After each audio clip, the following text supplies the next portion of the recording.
तकरारी canal कढण खिलाफ बबलो bypass ते तारीख़ी धरणो 6 ॾींहं बि जारी आहे। पंजाब ॾांहुं ईंदड़ वींदड़ रोड रस्ता बंद थी विया आहिनि। सिंधु दरिया ते धाड़े खिलाफ बबलो बाईपास ते धरणे में हज़ारें धरती धरणी मौजूद आहिनि। सिंधु ते धाड़ो नामंजूर, केनाल समूरा नामंजूर जा नारा हया पिया वञनि। तफ़सील मालूम कंदासीं। धरती टीवी सखर जे रिपोर्टर अब्दुल गफूर शेख असां सां लाइन ते मौजूद आहिनि। जी अब्दुल गफूर, छा तफ़सील आहिनि? जी बिल्कुलु, बबलो बाईपास से वकीलनि जे तारीख़ी धरणे खे 6 ॾींहं आहे। 6 ॾींहं जो धरणो जेको आहे 6 खां जारी आहे। धरणे में अॼु वफ़ाक़ी हुकूमत पारां जोड़ियल कमेटी जंहिंमें नून लीग जो अॻवान बशीर मेमण जेको आहे उहो अॼु वकील अॻवाननि सां ॻाल्हियुनि जे लाइ हिते पहुतो हुयो। वकील अॻवाननि खे बशीर मेमण तरफ़ां वज़ीर आज़म पाकिस्तान जो पैगाम पहुचाईंदे खेनि इस्लामाबाद अचण जी आशा कई, जंहिं ते वकीलनि उन्हनि खे साफ़ इनकार कंदे खेनि चयो त जेकर वज़ीर आज़म खे असां सां ॻाल्हियूं करणियूं आहिनि त सखर में अचनि, छो जो असां बकबुरलो ऐं खैरपुर ऐं सखर जे संगम ते धरणो हणी वेठल आहियूं। धरणे वारे हंधि ॻाल्हियूं थींदियूं ऐं ॻाल्हियूं इन शर्त ते ई थींदियूं त जेकॾहिं कैनालनि वारे रिथा वारो मंसूबो जेको आहे उहो वापसि वठण जो नोटिफिकेशन साण खणी अचनि। उन खां पोइ जेको आहे बशीर मेमण हितां रवानो थी वियो, जंहिं बाद पीपल्स पार्टी अॻवान सैयद खुर्शीद अहमद शाह ऐं पीपी सिंध जो सदर निसार अहमद खोड़ो वकील अॻवाननि वटि पहुतो, जंहिंखे 25 तारीख़ ते रोड़ीअ में बिलावल भुट्टो ज़रदारी जे रिथियल जलसे में जेको आहे शिरकत जी दावत ॾिनी, जंहिं ते वकील अॻवाननि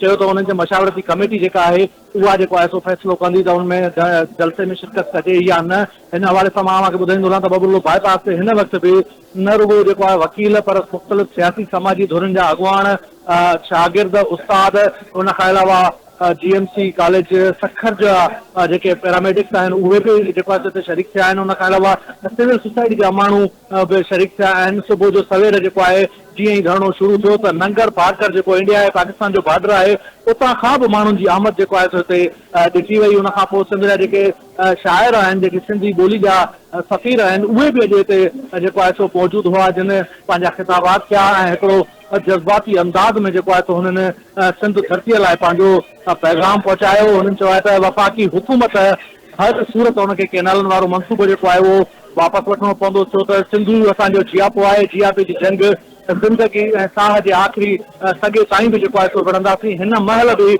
जेको आहे बबलो बाईपास ते धरणो जेको आहे ज़ोर ऐं शोर सां जारी आहे ऐं अॻवान जो ख़िताब हलंदड़ आहे। बबलो बाईपास ऐं भरपासरनि इलाइक़नि जा माण्हू जेके आहिनि उहे पंहिंजे आयल महिमाननि जी ख़िदमत में मसरूफ़ आहिनि। सुबुह जो नाश्तो, मंझंदि जी मानी ऐं राति जी मानी समेत खेनि थधे पाणी जूं सभीनूं ऐं मिठा शरबत जेको आहे उहे पेश कया पिया वञनि ऐं हिकु ॿुढड़ी औरत पारां जेको आहे ग़रीब औरत पारां 5 मानियूं ऐं घर जी पकल भाॼी जेको आहे सो उहा धरणे में आंदी, जंहिं वकील अॻवान खे चयो त मुंहिंजी जेको वस में आहे मां उहो खणी आई आहियां, तव्हां असांजो केस विढ़ो पिया, असांजी जेका वस हूंदो असां उहा जी ख़िदमत कंदासीं।